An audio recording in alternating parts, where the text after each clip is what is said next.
सुप्रभात बच्चों।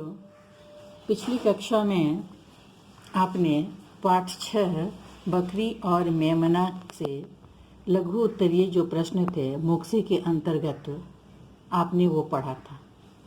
मैंने लघु उत्तरीय प्रश्नों पर प्रकाश डाला था जो मोक्से के अंतर्गत थे, और आज हम इसी पाठ से दीर्घ उत्तरीय प्रश्न जो कि लेखनी से के अंतर्गत हैं आपकी पुस्तक में दीर्घ उत्तरीय प्रश्न, तो आज हम इन पर प्रकाश डालेंगे। आज हम इनके बारे में जानेंगे।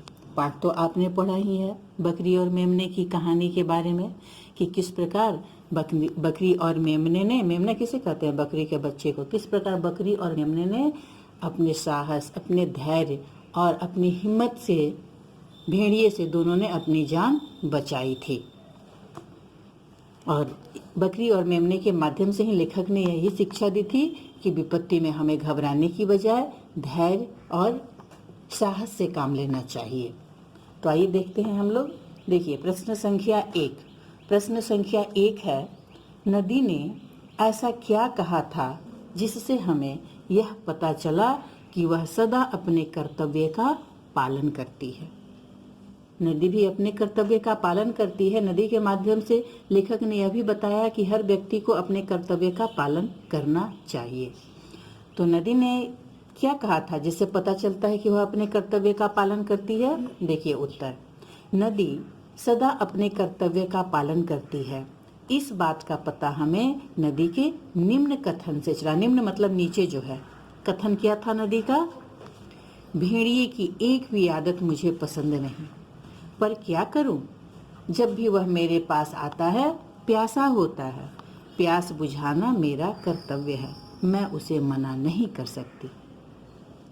नदी ने देखिए इस बात में कहा ना कि प्यासे की प्यास बुझाना मेरा कर्तव्य है। जब मेमने ने कहा था कि भेड़िया बुरा है तुम उसे पास क्यों आने देती हो, तब नदी ने कहा था कि मुझे भी भेड़िए की एक भी आदत पसंद नहीं है, परंतु मैं क्या करूं, मैं अपने कर्तव्य से बंधी हूं।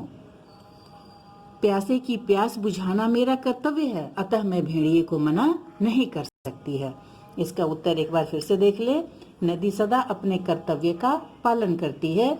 इस बात का पता हमें नदी के निम्न कथन से चलता है, या निम्न कथन से चला।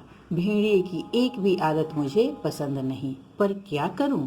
जब भी वह मेरे पास आता है प्यासा होता है। प्यास बुझाना मेरा धर्म है। धर्म मतलब कर्तव्य, मैं उसे मना नहीं कर सकती। तो इस तरह से पहले प्रश्न का उत्तर पूरा हुआ। आइए अब चलते हैं दूसरे प्रश्न की ओर। देखिए प्रश्न संख्या 2 क्या है? प्रश्न संख्या 2 है, अपने किन गुणों के कारण बकरी और मेमना अपनी जान बचा पाए? यह मैंने शुरुआत में भी बताया। तो आइए देखें। बकरी और मेमना साहस, धैर्य, चतुराई एवं अपनी सूझबूझ से अपनी जान बचा पाए। साहस और धैर्य उन्होंने धारण किए रखा, और अपनी सूझबूझ और अपनी चतुराई से भी उन्होंने अपनी जान बचाई। किस प्रकार बकरी और मेमने ने, दोनों माँ बेटे ने मिलकर अपने जाल में अपनी चतुराई से भेड़ियों को फंसा लिया है ना। और अपने, तो देखिए बकरी और मेमना साहस, धैर्य, चतुराई एवं अपनी सूझबूझ से अपनी जान बचा पाए। ठीक है, चलिए प्रश्न संख्या 3। प्रश्न संख्या 3 देखिए।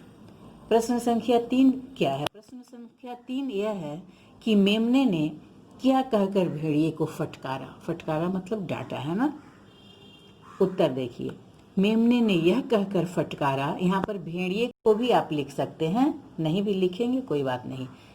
मेमने ने यह कहकर फटकारा कि छी छी, कितने गंदे हो तुम, मुंह पर मक्खियां भिन भिना रही हैं, लगता है महीनों से मुंह नहीं धोया। तो इस तरह से इस प्रश्न का यह उत्तर हुआ। अब देखिए प्रश्न संख्या 4। प्रश्न संख्या 4 क्या है? प्रश्न संख्या 4 यह है कि सुरक्षित स्थान पर पहुंचकर बकरी और मेमने के चेहरे पर कैसे भाव थे? जब दोनों सुरक्षित स्थान पर पहुंच गए, भेड़िए को धक्का देकर नदी में भेड़िए से अपनी जान जब दोनों बचा पाने में सफल हुए, तब उन दोनों के चेहरे पर कैसे भाव थे, यह प्रश्न है। तो इसका उत्तर देखिए, सुरक्षित स्थान पर पहुंचकर बकरी और मेमने के चेहरे पर उल्लास और आत्मविश्वास जैसे भाव थे। दोनों काफी प्रसन्न थे, काफी खुश थे कि उन्होंने भेड़िए को मात दे दिया, भेड़िए से अपनी जान बचा ली और वे बच गए। तो इस प्रकार आपके पाठ 6 का लेखनी से प्रश्न उत्तर पूरा हुआ। आप इसे अपनी कॉपी में लिखेंगे, याद करेंगे सुंदर शुद्ध स्वच्छ लिखावट में। शेष अगली कक्षा में। धन्यवाद।